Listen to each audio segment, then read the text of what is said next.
Hello అండి. అందరికీ నమస్తే. ఈరోజు వీడియోలో కథ తెలుసుకునే ముందు మీ అందరికీ ఒక చిన్న రిక్వెస్ట్. కథ పూర్తిగా వినండి. కథ మీకు నచ్చితే లైక్ చేసి మీ విలువైన అభిప్రాయాన్ని కామెంట్ రూపంలో తప్పకుండా తెలియజేయండి. మరిన్ని ఇలాంటి ఇంట్రెస్టింగ్ స్టోరీస్ కోసం మన ఛానల్ని సబ్స్క్రైబ్ చేసుకోండి. ఇక లేట్ చేయకుండా మనం కథలోకి వెళ్ళిపోదాం. స్నిగ్ధ 2 అడుగులు ముందుకు వేసి ఎదురుగా నిల్చుని ఉన్న వారిని చూసి సగం సంతోషం సగం భయం కలగలిపి హాయ్ బావా, హాయ్ సాయి అంటూ ఆగుతుంది. సాయి నవ్వుతూ హాయ్ స్నిగ్ధ అని అంటాడు. శౌర్య కోపంగా బైక్ దగ్గరకు వెళ్ళి ఏంటే మళ్ళీ ఏదో రివెంజ్ ప్లాన్ వేసినట్లున్నావే అంటూ బైక్ ని అనుమానంగా చూస్తాడు. స్నిగ్ధ కంగారుగా లేదు నేను ఏ ప్లాను వేయలేదు బావా అని అంటుంది. శౌర్య నేను చూశానే, హ్యాండిల్ కి స్టిక్ చేసిన బబుల్ గమ్ ని తీసేయ్ లేదంటే అని చేయెత్తుతాడు. స్నిగ్ధ వెనక్కి వాలి తీసేస్తా బావా అని ఈ టైగర్ కు వీధంతా కళ్ళే ఎక్కడి నుండి ఊడిపడ్డాడో అని అనుకుంటూ హ్యాండిల్ కు స్టిక్ చేసిన బబుల్ గమ్ ని తీసేస్తుంది. శౌర్య హ్యాండిల్ ని చూసి నీట్గా తీ అని అంటాడు. స్నిగ్ధ తీసేశాను బావా అని అంటుంది. శౌర్య స్నిగ్ధ చున్నీతో హ్యాండిల్ ని నీట్గా తుడుస్తాడు. స్నిగ్ధ బావా నా చున్నీ బావా అంటూ ఏడుపు మొహం పెడుతుంది. సాయి వస్తున్న నవ్వును ఆపుకుంటాడు. శౌర్య చున్నీని స్నిగ్ధ చేతిలో పెట్టి కోపంగా చూసి నీకు వార్నింగ్ ఇచ్చి నా నోరు నొప్పు పుట్టాల్సిందే కానీ నీలో మాత్రం కొంచెం చేంజ్ కూడా రాదు అని విసురుగా వెళ్తాడు. స్నిగ్ధ తన చున్నీని చూసుకుంటూ ఎలా పాడు చేశాడో, బైక్ కి ఉన్న దుమ్మంతా నా చున్నీతోనే తుడిచాడు టైగర్. నేను చేంజ్ అవ్వాలనా? ఏం నువ్వు ప్రేమకు చిహ్నమైన ఆ శాంతి కపోతంలా చేంజ్ అవ్వచ్చుగా అని గొనుగుతున్న స్నిగ్ధ దగ్గరకు సాయి వస్తాడు. వెళ్తున్న శౌర్య ఆగి రే రావా అని పిలుస్తాడు. సాయి నువ్వు వెళ్ళు నేను వస్తాను అని అంటాడు. శౌర్య త్వరగా వచ్చేయి, దానితో కాసేపు ఉంటే నీకు కూడా కోతి లక్షణాలు వచ్చేస్తాయి. సాయి నువ్వు పోరా నేను వస్తున్నాను అని అంటాడు. శౌర్య ఇంట్లోకి వెళ్ళిపోతాడు. సాయి ఎందుకే చిన్నగా ఉండొచ్చు కదా, ఎప్పుడు తింగర వేషాలు వేసి వాడిని తిప్పలు పెట్టకపోతే అని అంటాడు. స్నిగ్ధ నేను తిన్నగా ఉన్నా కూడా పిలిచి మరి ఎందుకే తిన్నగా ఉన్నావు, ఏదో ఒక పని చేయొచ్చు కదా, స్నేహాన్ని చూసి నేర్చుకో అని తిడతాడు అని అంటుంది. శౌర్యాన్ని అనుకరిస్తూ సాయి పక్కన నవ్వుతాడు. కడుపు పట్టుకొని నవ్వుతూనే ఉంటాడు. స్నిగ్ధ ఇప్పుడు నేనేమన్నానని అంతలా నవ్వుతున్నావు అని అంటుంది. సాయి నవ్వి కాసేపటికి తేరుకొని నువ్వు అన్నదానికి నవ్వడం లేదు, వాడి మీసాలు ఎందుకు తీసావే, అసలు నిజంగా వాడంటే భయం ఉందా నీకు, లేకపోతే వాడి రూమ్కు వెళ్ళి వాడి మీసాలు తీస్తావా అని అంటాడు. స్నిగ్ధ అంటే నేను మీసాలు తీసింది నిజమేనా, కల కాదా, మరి ఇప్పుడు బావకు మీసాలు ఉన్నాయే అని అంటుంది. సాయి ఉదయాన్నే నన్ను మేకప్ కిట్స్ షోరూమ్ కు పరిగెత్తించి షాప్ క్లోజ్ చేస్తున్న ఓనర్ కు ఫోన్ చేసి పిలిపించి మీసాలు తెప్పించాడు, అప్పటిదాకా వాడు రూమ్ లో నుంచి బయటకు రాలేదు అని అంటాడు. స్నిగ్ధ నువ్వు ఎందుకు తెచ్చావు, నా ప్లాన్ అంతా అప్సెట్ చేశావు అని అంటుంది. సాయి వాడు నా ఫ్రెండే, వాడు ఫోన్ చేసి హెల్ప్ అని అడిగితే చేయకుండా ఎలా ఉంటాను అని అంటాడు. స్నిగ్ధ మూతి తిప్పుతూ నేను నీ ఫ్రెండ్ని కానా, చూడు నా చేయిని ఎలా మెలిపెట్టాడో నీ ఫ్రెండు అంటూ తన చేతిని చూపిస్తుంది. సాయి ఒక్క నిమిషం మౌనంగా ఉండి తన జేబులోంచి పెయిన్ బాంబు తీసి పూయబోతే స్నిగ్ధ చేయి లాక్కొని ఏమీ అక్కర్లేదు, నొప్పి నేను భరిస్తాను అని అంటుంది. అప్పుడే అక్కడికి వచ్చిన శౌర్య సాయి చేతిలో పెయిన్ బాంబు తీసుకొని స్నిగ్ధ చేయిని తీసుకుంటాడు. స్నిగ్ధ నాకేమీ నువ్వు మందు రాయాల్సిన అవసరం లేదు, నా చేయి వదులు అని గట్టిగా అరుస్తూ చెయ్యి లాక్కోవాలని ప్రయత్నిస్తుంది. శౌర్య స్నిగ్ధ చేయి గట్టిగా పట్టుకొని తను అరుస్తున్నా పట్టించుకోకుండా పెయిన్ బాంబును తన చేతి చుట్టూ రాసి మర్దన చేసి శౌర్య బైక్ ఎక్కి సాయితో సాయి తన సైకిల్లో నువ్వు కాలేజీకి వచ్చేయి, నేను తనని స్కూల్లో డ్రాప్ చేస్తా అని అంటాడు. సాయి సరేరా అంటాడు. స్నిగ్ధ ఏమీ అక్కర్లేదు నేను వెళ్తాను అని అంటుంది. శౌర్య ఇప్పుడు బైక్ ఎక్కుతావా లేక మర్దన చేసిన చేతిని మళ్ళీ చేయి విరచమంటావా అని అంటాడు. చేయి చూపిస్తూ స్నిగ్ధ అవసరం లేదు నేను వస్తాను అని శౌర్య బైక్ వెనకెక్కి కూర్చొని సాయి నా సైకిల్ జాగ్రత్త సాయి అని అంటుంది. సాయి నవ్వుతూ ఓకే బాయ్ అని అంటాడు. స్నిగ్ధ డల్గా బాయ్ చెప్తుంది. శౌర్య బైక్ స్టార్ట్ చేసి ముందుకు వెళ్ళిన వెంటనే సాయి స్నిగ్ధ అని పిలుస్తాడు. శౌర్య బైక్ ఆపుతాడు. స్నిగ్ధ వెనక్కి తిరిగి సాయి వైపు చూస్తూ ఏంటి సాయి అని అంటుంది. స్నిగ్ధ దగ్గరికి వచ్చి జోబీలోంచి చాక్లెట్ బార్ తీసి ఇస్తాడు. స్నిగ్ధ హ్యాపీగా చాక్లెట్ తీసుకొని థ్యాంక్స్ సాయి అంటుంది నవ్వుతూ. శౌర్య ఇలా గారాబం చేసేరా అందరూ దాన్ని చెడగొడుతున్నారు అని అంటాడు. స్నిగ్ధ మూతి తిప్పుకుంటుంది. సాయి నువ్వు అక్కడ ఉన్నావు కదరా దాన్ని కంట్రోల్లో పెట్టడానికి అని అంటాడు.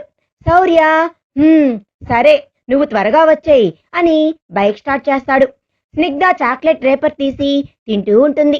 శౌర్య స్నిగ్ధాన్ని మిర్రర్లోంచి చూసి ఇప్పుడు ఇచ్చాడో లేదో వెంటనే తినేయాలనా అంత ఆత్రమేంటే అని అంటాడు. స్నిగ్ధ నాకు చాక్లెట్ అంటే ఇష్టం నువ్వు తీసిస్తే అప్పుడు కూడా ఇలాగే రిస్ట్రిక్షన్స్ పెడతావేమో మా అక్కకు దానికన్నా తీసుకుపోవడమే బెటర్ అని అంటుంది. శౌర్య రిస్ట్రిక్షన్స్ నీకు అవసరమే స్నేహకు అవసరం లేదు దానికి అన్నీ తెలుసు నీలాగా కాదు అని బైక్ ఆపి సాయంత్రం నేనే వచ్చి తీసుకుని వెళ్తా లేట్ అయినా వెయిట్ చెయ్యి అని చెప్తాడు. స్నిగ్ధ బైక్ దిగి స్కూల్ లోపలికి వెళ్ళిపోతుంది. శౌర్య బైక్ లో కాలేజీకి వెళ్తాడు. సాయంత్రం శౌర్య స్కూల్కి వచ్చేటప్పటికి స్కూల్ ఇంకా వదిలి ఉండరు. శౌర్య వాచ్మెన్ తో లాంగ్ బెల్ టైం అయింది కదా ఇంకా లాంగ్ బెల్ కొట్టలేదా అని అడుగుతాడు. వాచ్మెన్ లోపల లాస్ట్ అవర్ నుండి స్పీచ్ ఇస్తున్నారు అది అయ్యేదాకా లాంగ్ బెల్ కొట్టరు అని చెప్తాడు. శౌర్య వెయిట్ చేద్దాం అని అనుకొని అటు ఇటు తిరుగుతూ వెయిట్ చేస్తూ ఉంటాడు. కాసేపటికి లాంగ్ బెల్ కొట్టాక పిల్లబిలామంటూ పిల్లలందరూ వస్తుంటారు. శౌర్య స్నిగ్ధ కోసం విసుగ్గా కోపంగా ఎదురు చూస్తూ ఏంటిది ఎక్కడ వస్తుంది అందరూ వస్తున్నారు ఇది మాత్రం రావడం లేదు అని అనుకుంటూ చూస్తున్న శౌర్య కళ్ళకి ఏదో ఆలోచిస్తూ చిన్నగా నడుస్తూ వస్తున్న స్నిగ్ధ కనబడుతుంది. శౌర్య ఇది కావాలనే చిన్నగా వస్తుందా ఏంటి అని అనుకుంటుండగా స్నిగ్ధ దగ్గరకు వచ్చి బావా వెళదామా అని అంటుంది. శౌర్య బైక్ స్టార్ట్ చేస్తూ ఎక్కు అని అంటాడు. స్నిగ్ధ బైక్ ఎక్కుతుంది. స్నిగ్ధ ఆలోచనలో ఉండగానే శౌర్య ఇంటికి తీసుకుని వస్తాడు. స్నిగ్ధ బైక్ దిగి వెళ్ళబోతుంటే శౌర్య చెయ్యి పట్టుకుంటాడు. స్నిగ్ధ ఆగి భయంగా శౌర్య వైపు చూస్తుంది. శౌర్య ఏంటే తెగ ఆలోచిస్తున్నావు మళ్ళీ ఏమైనా ప్లాన్ వేస్తున్నావా అని అంటాడు. స్నిగ్ధ ఇన్ని ప్లాన్లు వేసినా ఏం లాభంలే బావా అన్ని ప్లాన్లు తిరిగి నాకే రివర్స్ కొడుతున్నావు కదా అని అంటుంది. శౌర్య తెలుసు కదా జాగ్రత్త పిచ్చి పిచ్చి ఆలోచనలు మాని స్టడీ మీద కాన్సన్ట్రేట్ చెయ్యి అని అంటాడు. స్నిగ్ధ కానీ నేనేమీ పిచ్చి పిచ్చి ఆలోచనలు చేయడం లేదు బావా అని శౌర్య చేతిలోంచి తన చేయి లాక్కుంటుంది. శౌర్య అవునా అయితే చెప్పవే అవి పిచ్చి ఆలోచనలో కావో నేను చెబుతా అని అంటాడు. స్నిగ్ధ ఏమీ అవసరం లేదు నేను తాతయ్యతో డాడీతో చెప్తాను అని అంటుంది. శౌర్య అవును వాళ్ళనైతే బాగా బురుడి కొట్టించొచ్చు అని అంటాడు. స్నిగ్ధ ఏం మాట్లాడకుండా లోపలికి వెళ్ళిపోతుంది. శౌర్య ఈ కోతిపిల్ల ఏంటి తెగ ఆలోచిస్తుంది అని అనుకుంటూ బైక్ పార్క్ చేస్తాడు. సుచిత్ర ఇంటి టెర్రస్ స్టెప్స్ పై నుండి వీరిద్దరినీ చూసి శౌర్య బైక్ లో తీసుకురావడం వారేదో క్లోజ్ గా మాట్లాడుకుంటున్నారు అనుకుని కోపంగా ఇంట్లోకి వెళ్ళిపోతుంది. హాల్లోనే సోఫాలోనే కూర్చుని ఉంటారు సుబ్బరామయ్య రఘులు. లక్ష్మి కిచెన్ లో ఉంటుంది. కృష్ణవేణమ్మ తన గదిలో రెస్ట్ తీసుకుంటూ ఉంటుంది. స్నిగ్ధ మనసులో తాతయ్య డాడీ ఉన్నారు నానమ్మ లేదు ఇప్పుడే అడిగేయాలి అనుకుంటూ బ్యాగ్ తీసి అక్కడే కింద పడేసి హాయ్ తాతయ్య హాయ్ డాడీ అంటూ ఇద్దరి మధ్యలో కూర్చుంటుంది. సుబ్బరామయ్య ఏంట్రా చాలా లేట్ అయినట్లుంది అని అంటాడు. సాయి ఇందాకెప్పుడో వచ్చి సైకిల్ కీస్ ఇచ్చి వెళ్ళాడు మీ బావని చాలాసేపు వెయిట్ చేపించినట్లున్నావు అంటూ కీస్ ని స్నిగ్ధ చేతికిస్తాడు. స్నిగ్ధ కావాలని ఏమీ లేట్ చేయలేదు తాతయ్య అది ఎందుకు లేట్ అయిందంటే అని స్నిగ్ధ చెప్పేలోగా స్నేహ వచ్చి కింద పడిన బ్యాగ్ తీసి పక్కన పెడుతూ బ్యాగ్ లోపల పెట్టకుండా కింద పడేశావు ఇందుకే కదా బావ నిన్ను కోప్పడేది అని అంటుంది. నీ వుడ్బీకి నువ్వు భయపడమ్మా, నాకు అవసరం లేదు. స్నిగ్ధ ఇక్కడ ఎవ్వరికీ భయపడదు అని అంటుంది గొంతును గాంభీరంగా మార్చి. స్నేహ అవునా అని వెంటనే బావా రా, అక్కడే నిలబడ్డావే అని అంటుంది. స్నిగ్ధ ఫాస్ట్ గా లేచి సోఫా వెనక్కి వెళ్లి దాక్కుంటుంది. స్నేహ పక్కున నవ్వేస్తుంది. స్నిగ్ధ భయం చూసి సుబ్బరామయ్య, రఘు కూడా నవ్వుతుంటారు. స్నిగ్ధ సోఫా వెనక నుండి వీళ్ళ నవ్వులు విని శౌర్య రాలేదా, స్నేహ తమాషా పడింది అని అర్థమయ్యి అక్కడి నుండి లేచి అక్క నువ్వు కూడా నన్ను భయపెడతావా అంటూ స్నేహ వైపు పరిగెడుతుంది. స్నిగ్ధ అందకుండా స్నేహ అక్కడి నుండి పరుగున పారిపోతుంది. స్నిగ్ధ ఆగక్క అంటూ ముందుకు పరుగు పెట్టడం కాలికి పట్ట తగిలి ముందుకు పడబోవటం. అప్పుడే అక్కడికి వచ్చిన శౌర్య స్నిగ్ధను పడకుండా పట్టుకుంటాడు. పడిపోయానని గట్టిగా కళ్ళు మూసుకున్న స్నిగ్ధ తనను ఎవరో పడకుండా పట్టుకుని ఆపారు అని అర్థమై రిలీఫ్ గా కళ్ళు తెరిచి ఎదురుగా కోపంగా చూస్తున్న శౌర్యాన్ని చూసి రెండు చెంపలపై చేతులు వేసుకుని భయంగా శౌర్యాన్ని చూస్తుంది. శౌర్య స్నిగ్ధను సరిగ్గా నిలబెట్టి ఏంటి వచ్చి 5 నిమిషాలు కాలేదు, అప్పుడే గోల మొదలెట్టేశావా అని అంటాడు. స్నిగ్ధ స్నేహ వైపు చూస్తుంది. స్నేహ బావా తన మిస్టేక్ ఏమీ లేదు, నేనే తన్ని ఆట పట్టించాను అని చెప్తుంది. శౌర్య దాన్ని వెనకేసుకొస్తున్నావా అని అంటాడు. స్నేహ వెనకేసుకొని రావడం లేదు బావా, నిజమే నేనే ఆట పట్టించాను, నన్ను తరుముతుంటేనే అది పడబోయింది అని స్నేహ స్నిగ్ధ బ్యాగ్ లోపల పెట్టడానికి తీసుకుని వెళ్తుంది. శౌర్య వచ్చి సుబ్బరామయ్య పక్కన కూర్చుంటాడు. స్నిగ్ధ పరుగున వచ్చి అది నా ప్లేసు, నువ్వు లేయి అని అంటూ శౌర్య చేయి పట్టుకొని లేపబోతుంది. శౌర్య వెనక్కి వాలి నన్ను ఇంచి కూడా కదిలించలేవు అని అంటూ పోవే అక్కడ కూర్చో, కూర్చున్న వాళ్ళని లేపకూడదు అని కూడా నేర్పించాలా అని సుబ్బరామయ్యతో తాతయ్య నా మాటలు విని తనని హాస్టల్లో చేర్పించు, అక్కడ 10 మందిని చూసి తన పద్ధతులు నేర్చుకుంటుంది అని అంటాడు. వార్డెన్ కంపల్సరిగా క్రమశిక్షణలో పెడుతుంది, ఇది తిన్నగా వస్తుంది. స్నిగ్ధ అదే బెస్ట్ తాతయ్య, అక్కడ ఈ టైగర్ టార్చర్ నాకు ఉండదు అని అంటూ తన బలమంతా ఉపయోగించి శౌర్యాని సోఫాలోంచి లేపాలని ప్రయత్నిస్తుంది. శౌర్య నన్ను టైగర్ అంటావా, నువ్వే పెద్ద కోతివి అని అంటాడు. స్నిగ్ధ చేయిని గిచ్చుతూ స్నిగ్ధ ఆవ్ అని అరుస్తూ శౌర్య చేయిని వదిలేస్తుంది. రఘు నవ్వుతూ సరిపోయారు ఇద్దరికి ఇద్దరు అని అంటాడు. సుబ్బరామయ్య నువ్వు ఇలా కూర్చో బంగారం, నిన్ను ఎవరు లేపుతారు అంటూ స్నిగ్ధ చేయి పట్టుకొని ఒడిలో కూర్చోబెట్టుకుంటాడు. స్నిగ్ధ సుబ్బరామయ్య మెడ చుట్టూ చేతులేసి మా మంచి తాతయ్య అని అంటుంది. సుబ్బరామయ్య సరే బంగారం, స్కూల్ నుంచి ఎందుకంత లేట్ అయింది అని అడుగుతాడు. స్నిగ్ధకి సడన్ గా గుర్తుకు వచ్చి తాతయ్యతో మాట్లాడటం ఇదే సరైన సమయం, ఈ టైగ్రీ బావా ఏమైనా అడ్డుపడతాడా, అడ్డుపడని ఈ స్నిగ్ధ అంటే ఏంటో చూపిస్తా, ఈసారి తను తిప్పికొట్టలేని ప్లాన్ వేస్తాను అని ఆలోచిస్తూ ఉంటుంది. సుబ్బరామయ్య ఏంటి బంగారం సమాధానం చెప్పకుండా ఆలోచిస్తున్నావు అని అంటాడు. స్నిగ్ధ తేరుకొని తాతయ్య మరి మరి నా బర్త్డే వస్తుంది కదా అని అంటుంది. శౌర్య ఇంకా 10 రోజులుంది కదే, ఇప్పటి నుండే ప్లాన్సా అని అంటాడు. స్నిగ్ధ నంగిగా చూడు తాతయ్య బావ మధ్యలో డిస్టర్బ్ చేస్తున్నాడు అని అంటుంది. సుబ్బరామయ్య రఘు నువ్వు కాసేపు కామ్గా ఉండు శౌర్య అని అంటారు.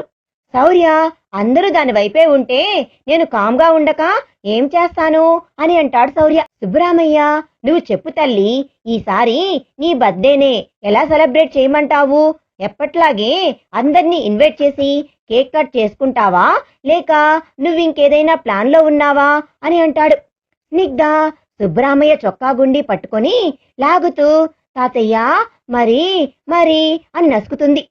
శౌర్య తాతయ్య ఇదేదో పెద్ద ప్లాన్ లోనే ఉంది, మిమ్మల్ని బాగా కాకాబడుతుంది అని అంటాడు. స్నిగ్ధ తాతయ్య అని రాగాలు తీస్తూ అంటుంది.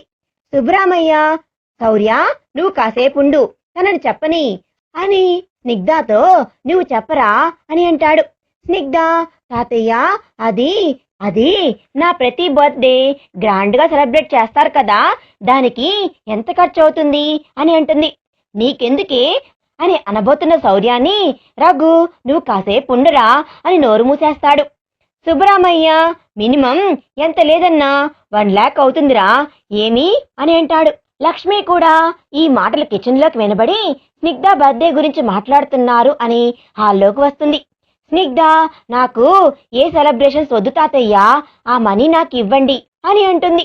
అందరూ నోర్లు తెరుస్తారు. శౌర్య నోటి మీద నుండి రఘు చేతిని తీసి, అంత డబ్బు నీకెందుకే అని కోపంగా అడుగుతాడు. సుబ్బరామయ్య, చెప్పు తల్లి, అంత డబ్బు నీకెందుకు అని అంటాడు. స్నిగ్ధ, తాతయ్య ఈరోజు స్కూల్లో అనాథ పిల్లల గురించి స్పీచ్ ఇచ్చారు. నాకు మీరందరూ ఉన్నారు. నాకు ఏమి కావాలన్నా క్షణాల్లో తెచ్చిపెడతారు. ఎవ్వరూ లేకుండా అనాథగా మన దేశంలో ఎంతో మంది పిల్లలున్నారు. తాతయ్య, అందరికీ మనం చేయలేం కదా, నాకు తోచింది చెయ్యాలి అనిపించింది. నేను పెద్దయ్యాక ఏమీ చేయలేనా అనిపించింది. నా సరదా కోసం మీరు చేసే ఈ బర్త్డే సెలబ్రేషన్స్ కు అయ్యే మనీని ఆ అనాథాశ్రమంకు డొనేట్ చెయ్యాలి అని ఉంది తాతయ్య, ప్లీజ్ అని అంటుంది. శౌర్యకు నోటమాట రాక స్నిగ్ధను చూస్తూ ఉంటాడు. రఘు, లక్ష్మిలు స్నిగ్ధ ఆలోచనలకు మనసులోనే హర్షిస్తారు. సుబ్బరామయ్య నవ్వుతూ, మంచి ఆలోచన బంగారం, కానీ దానికోసం నీ బర్త్డే సెలబ్రేషన్ ని నువ్వు క్యాన్సిల్ చేసుకోవాల్సిన అవసరం లేదు. దాని పాటికదే, దీని పాటికిదే అని అంటాడు. స్నిగ్ధ, వద్దు తాతయ్య, అలా అయితే అది మీరు చేసినట్లవుతుంది. నా బర్త్డే సెలబ్రేషన్ ని క్యాన్సిల్ చేసుకుంటేనే నాకు సాటిస్ఫైడ్ గా ఉంటుంది. ప్లీజ్ తాతయ్య అని అడుగుతుంది. సుబ్బరామయ్య స్నిగ్ధ తల నిమురుతూ, సరే బంగారం, నీ ఇష్టం అంటాడు. స్నిగ్ధ సుబ్బరామయ్యని హగ్ చేసుకొని, థ్యాంక్స్ తాతయ్య అని అంటుంది. సుబ్బరామయ్య స్నిగ్ధ తలపైన ముద్దు పెట్టుకొని శౌర్యతో, శౌర్య, రేపు దగ్గరలోని అనాథ శరణాలయానికి స్నిగ్ధను తీసుకుని వెళ్ళి మాట్లాడేసి రండి అని అంటాడు. శౌర్య, సరే తాతయ్య అని అంటాడు. స్నిగ్ధ తనతో, వద్దు తాతయ్య, దారి పొడిగినా నన్ను తిడుతూనే ఉంటాడు అని అంటుంది. శౌర్య, ఊరికే నేనేమి తిట్టను తాతయ్య, ఇది చేసే కోతి పనులకు తిక్కరేగి 2 అంటాను అని అంటాడు. స్నిగ్ధ ఏదో చెప్పేలోగా లక్ష్మి, అబ్బా మీరు ఇంకా ఆపుతారా, స్నిగ్ధ నువ్వెళ్ళి ఫ్రెష్ అవుపో అని అంటుంది. స్నిగ్ధ తన రూమ్లోకి వెళ్ళిపోతుంది. శౌర్య కూడా అందరికీ చెప్పి తన ఇంటికి వెళ్ళిపోతాడు. మరునాడు ఉదయం శౌర్య స్నిగ్ధను బైక్లో ఎక్కించుకొని దగ్గరలోని అనాథాశ్రమంకు తీసుకుని వస్తాడు. శౌర్య అక్కడ వాచ్మ్యాన్తో మాట్లాడి వార్డెన్ను కలవాలి అంటాడు. వాచ్మ్యాన్, ఒక్క నిమిషం కూర్చోండి, నేను వెళ్ళి చెప్పి వస్తాను అని వెళ్తాడు. శౌర్య, స్నిగ్ధ అక్కడ వెయిట్ చేస్తూ ఉంటారు. స్నిగ్ధ చుట్టూ చూస్తూ అక్కడ షెల్ఫ్ లో ఉన్న బొమ్మలను చూస్తూ వాటిని తీసుకోవాలని డోర్ ఓపెన్ చేయబోతుంది. శౌర్య స్నిగ్ధను చేయి పట్టుకొని లాక్కు వచ్చి తన పక్కన చైర్లో కూర్చోబెట్టి, ఏ కోతి, ఇక్కడ కూడా ఒక్క నిమిషం తిన్నగా ఉండవా, కామ్గా కూర్చో, లేకపోతే 2 వాయించాల్సి వస్తుంది అని అంటాడు. స్నిగ్ధ టైగర్ అని గొనుక్కుంటుంది. శౌర్య, ఏంటి అని అంటాడు. స్నిగ్ధ మూతి ముడుస్తూ, ఏమీ లేదు అని కామ్గా కూర్చొని అక్కడ ఉన్న పిల్లల్ని చూస్తూ ఉంటుంది. కాసేపటికి వాచ్మెన్ వచ్చి, మేడం పిలుస్తున్నారు, వెళ్ళండి సార్ అని అంటాడు. శౌర్య, స్నిగ్ధ లోపలికి వెళ్తారు. లోపల వార్డెన్ సీట్లో కూర్చున్న జానకి నవ్వుతూ వీళ్ళని చూసి స్నిగ్ధను చూడగానే ఆశ్చర్యపోయి దానికి 2 ఆనందంగా పైకి లేచి నిలబడుతుంది. జానకి స్నిగ్ధను హత్తుకోవాలనిపించినా కోరికను బలవంతంగా అణుచుకొని స్నిగ్ధను చూస్తుంది. తన కళ్ళు తడితో స్నిగ్ధ మొహం మసగ్గా కనబడుతుంది. ఆ కాసేపు కూడా స్నిగ్ధను చూడటం మిస్ అవ్వకూడదని కళ్ళద్దాలు తీసి పైడి చింగుతో కళ్ళు అద్దుకొని కళ్ళద్దాలను తుడిచి మరీ పెట్టుకొని స్నిగ్ధను చూస్తుంది జానకి. మరి తర్వాత ఏం జరిగింది అనేది మనం నెక్స్ట్ పార్ట్ లో తెలుసుకుందాం. ఈ వీడియో కనుక మీకు నచ్చినట్లయితే ప్లీజ్ లైక్ చేయండి. Thanks for watching.